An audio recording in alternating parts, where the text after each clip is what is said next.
janvier 2013, David Braben, le créateur du mythique Elite, réussit à réunir plus d'1,5 million de livres sterling pour son projet baptisé Elite Dangerous sur Kickstarter, faisant ainsi péter le record de l'époque.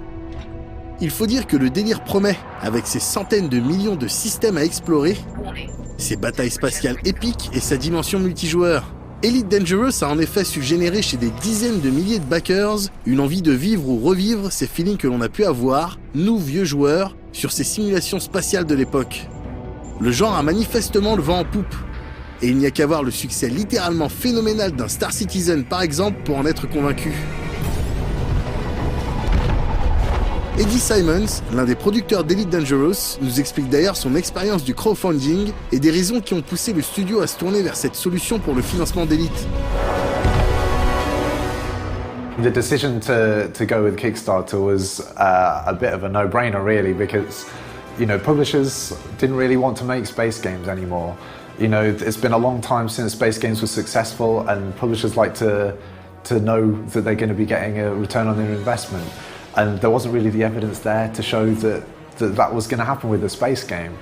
But we really wanted to revisit Elite. We wanted to make a new game, and our backers, all the fans of the original games, they wanted to see something new as well. And when Kickstarter came along, that was our chance for our supporters to show really how much they want a new game. So they, funded the project with £1.5 million, which is like the biggest amount that a Kickstarter project had received at that point. That's how they showed us how much support they had for the game, and that's what got us started on the game. Since then, we've sort of got additional funding, and we've had more players coming on board and supporting us. And yeah, it's just been a great process, and it's been great that we've been able to sort of work together with our fans to make the game that they've wanted to see. Publishers tend to follow trends rather than create them. So, they like to see, a successful market, and then they'll follow that. If you have like say music games were really popular a few years ago, then you'd have lots of publishers that would be jumping on that, trying to sort of, emulate the success of one product. And, we have a similar situation now where, lots of space games are starting to appear, and, it took a kind of an independent spirit, and it took the support of our fans to be able to sort of like break out of the kind of typical game genres that we were seeing, and like go back to something that people were really wanting to see, but publishers didn't want to risk the money on. Les joueurs savent ce qu'ils veulent, et le financement participatif, malgré un certain nombre de défauts, met clairement en avant la relation entre les développeurs et leur public.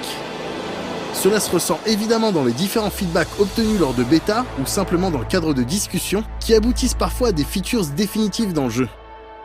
Some big features of the game have come out of those discussions. Super Cruise, which is our faster than light travel that we use for going between planets in the systems, that was something that came out of discussions with the backers, which is a really big change on the game. I can't really imagine the game without that now. But right down to smaller things as well, the handling of the ship, how particular weapons behave, it's all been influenced by our backers and their great input that they've given us throughout the whole process. Mais l'équipe de Frontier Developments ne s'est pas uniquement reposée sur sa communauté pour faire son élite. Recréer la véritable Voie lactée a demandé un travail littéralement massif et même une certaine rigueur scientifique, comme nous l'explique Eddie.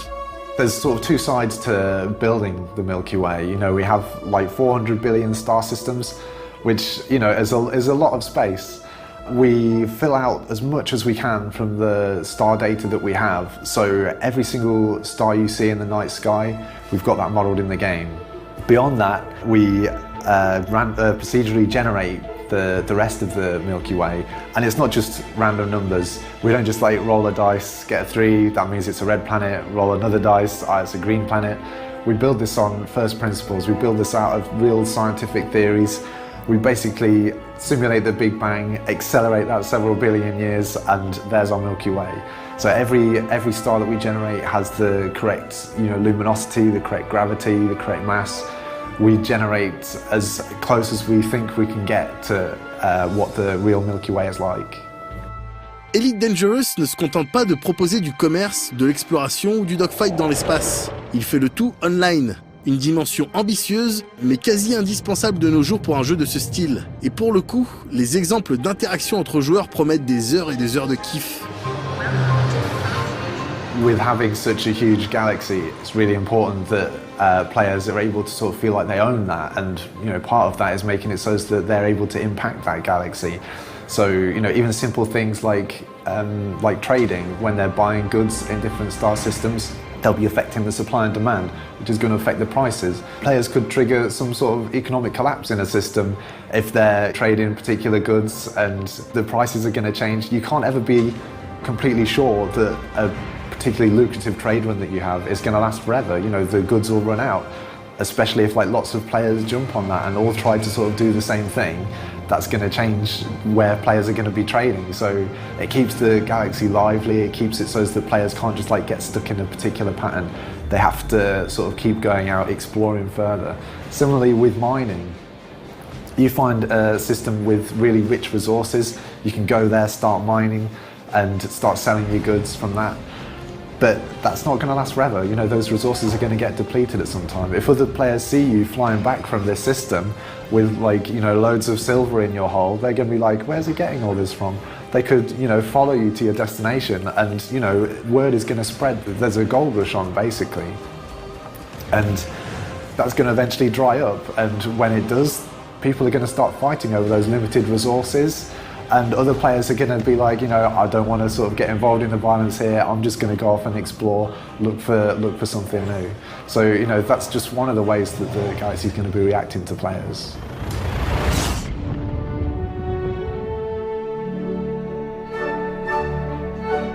C'est avec les yeux qui brillent qu'Eddie nous a parlé pendant toute cette interview. Et je le comprenais. Peu de temps avant, j'avais passé une petite demi-heure avec de l'Oculus vissé au crâne et du joystick massif au bout des mains, à triper comme un camé sur des rochers qui flottent et des missiles qui explosent. La promesse est là et elle tue.